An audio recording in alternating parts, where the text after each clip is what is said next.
Hello, everybody. Oh, hello. Yeah. Today we are going to be doing another deck profile. And this one is going to be on Green's Vikavolt V. So I think I haven't really seen a ton of Green's Vikavolt V floating around. I've seen like a lot of the ability Vikavolt doing well in Japan, and I wanted to just try out a different version. A friend of mine, he came over and we were playing a little bit, and I, asked him to build that version for me. A guy named Ryan. Shout out to you, Ryan, if you see this. But so he built the skeleton, the main part of the deck, most of the deck. Then afterwards, I just kind of made like a couple of random tweaks here and there. But overall, I would say the deck it did pretty well. We had a battle.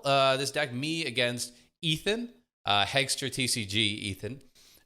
This versus ADPZ update. And I think it was a good couple of battles. So that video will already be out, the battle video. So you can go watch that if you want to actually see how it performs against what's probably still a pretty good deck. So yeah, definitely go give that a look. If you want to see the ADPZ profile, that's on Ethan's channel. But without further ado, we could just get into what does a Green's Vikavolt V deck look like. All right. So, as you would imagine with a Vikavolt V deck, we are going to have 4 of the Vikavolt V. Now, let me put this down. Now, one thing to note, Vikavolt V, just so you know what it does, its first attack, you can't really see much because it's kind of blurry, but its first attack for 1 electric and 1 colorless, lightning 1 colorless, does 50 damage and item lock. So your opponent can't use any items on their turn, which is really great. That's the whole point. You want to get this item lock off as soon as possible. I would say this deck wants to go second. That way you can use your greens if you need, and then you can get item lock before they are really able to start doing anything. Because on turn 1, they can't use a supporter. Then if you item lock them before they even get to use a supporter turn 2, they could be in a really rough spot. So the point is to get into item lock immediately, and then its second attack for 2 lightning and a colorless does 190, and you discard 2 energy from this Pokemon. It's a really good finishing move. You'll see that in some of the battles. Obviously, that allows them to use items again, so just sort of keep in mind when you might use that. But overall, really interesting card. I would say the main thing to remember with this is that we lose Thunder Mountain and we lose Electro Power, so that kind of makes this deck a little bit less scary, I would say. But we can make up for it in different ways. We make up for it one way by having a Boltund here. Now this Boltund, man, this is super bright. Hold on.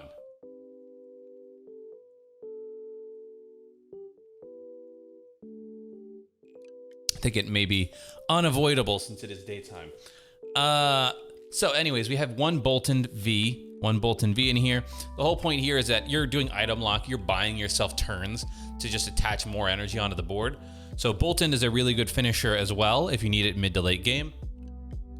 You can also use its first attack if you're really in a pinch to just accelerate 2 energy onto the board. Not bad. Not what you want to be doing turn 1 though. And then we have one Tapu Koko V. Mostly for the free retreat. It's just a good pivot Pokemon if something gets knocked out.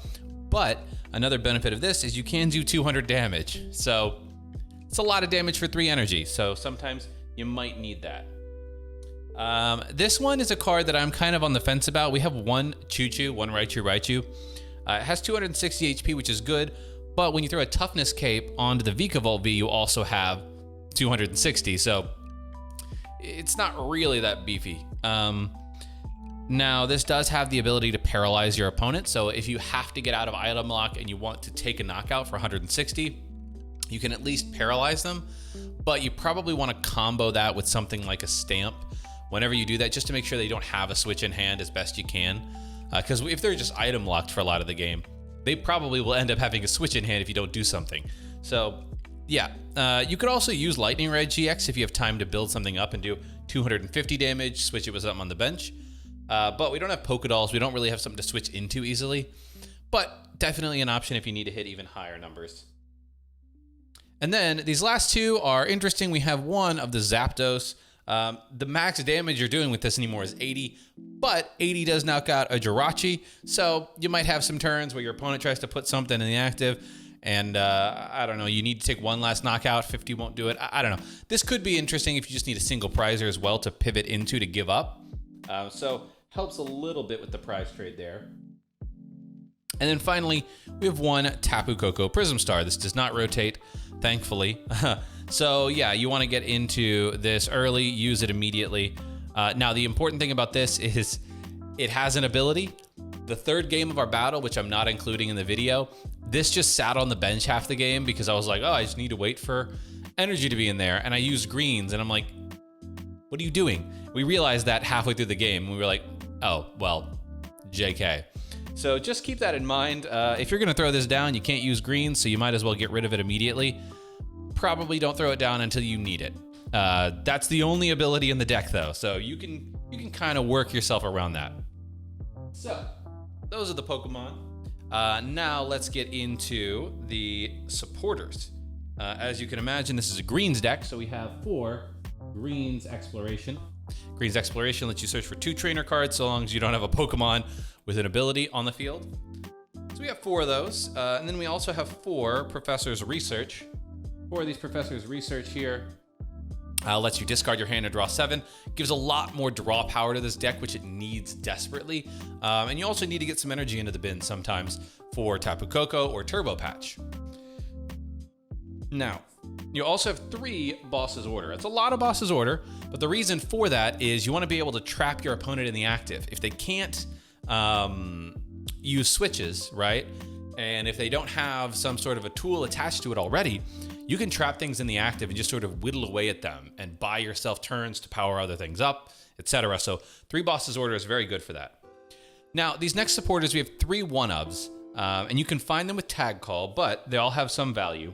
Guzma and Hala is a one-of. You can find a Speed Lightning, you can find one of our stadiums, which you'll see in a second, and you can find that Toughness Cape, which adds 50 HP to your Pokemon.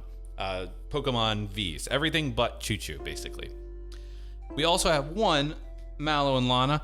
It's a good switching option, just straight up, it's a good switch. Also, there might be situations where you want to heal 120. If your opponent is unable to use items, they might start trying to do chip damage with whatever is in the active, so that'll heal that off. And then finally, we have 1 Belelba and Bryson Man. This is a hard counter to Eternatus. So Eternatus is an interesting one, right? They could potentially still build up a bench over time. And once they build up that bench, they're just hitting 270, and there's nothing you can do to stop that. So this is how you stop that. If they do build up a bit of a bench, I think you gotta wait for that. But once they build up enough of a bench to take you out, then you can go play this card.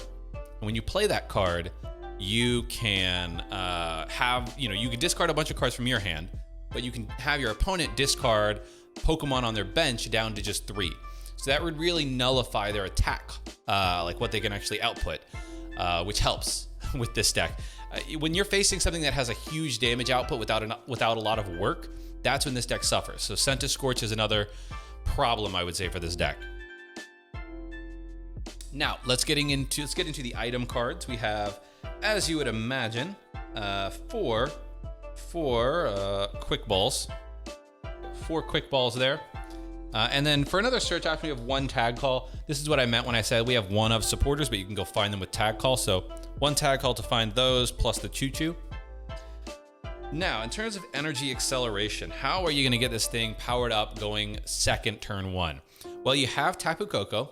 That's one option, and you got greens to help make it happen. You also have these Turbo Patches. Turbo Patch lets you attach a basic energy from your discard to one of your non-GX basic Pokemon. So everything but Choo-Choo you can use it on. So that's really a good option there. We also have 4 switches here, because you may start with something in the active that you can't get Tapu Koko onto or whatever. So 4 switches with the greens is really helpful to ensure that you get that attack off. We have 4 of the new Toughness Cape. Now, Toughness Cape, like I said, it adds 50 HP to your basic non-GX Pokemon. So everything but Choo-Choo will add 50 HP to. So it's huge. Now you have a 260 HP Vikavolt V, which is massive. And then finally, we got a few more things. We got 2 energy switches. So if you do have to put the energy onto the bench with Tapu Koko V, you could also energy switch onto the active if you need. You could also energy switch off of something onto something else for a surprise attacker. We have 2 reset stamps. And then from the battle video, this is the only thing I changed. I had 3 reset stamps originally, but you're playing greens. You're probably only going to stamp once or twice in a game max anyways.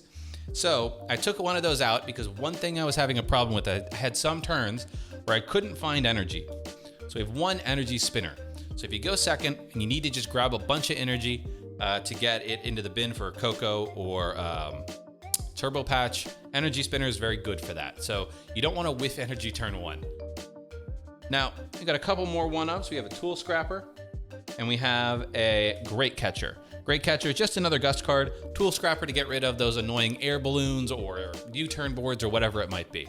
So 2 really good cards there. And now we also have a few stadiums. Our stadiums are going to be 2 Galar Mine. I really like Galar Mine in this deck because it traps Pokemon in the active, which is really good. And we have 1 Wondrous Labyrinth. Wondrous Labyrinth, also very good. It basically makes the vast majority of attackers in the game have to pay 1 more energy cost, which is good because you could slow them down that way. Like if they don't have a huge hand and you put that down in the early, mid, late, whenever in the game, and they can't find it, then, you know, they could just be like sitting there doing nothing for a few turns while you take swings at them. Now, it also affects you, so just make sure you have enough energy to do what you need to do. But those are the items and stadiums. We are going to finish off with our energy counts. So, for energy, we have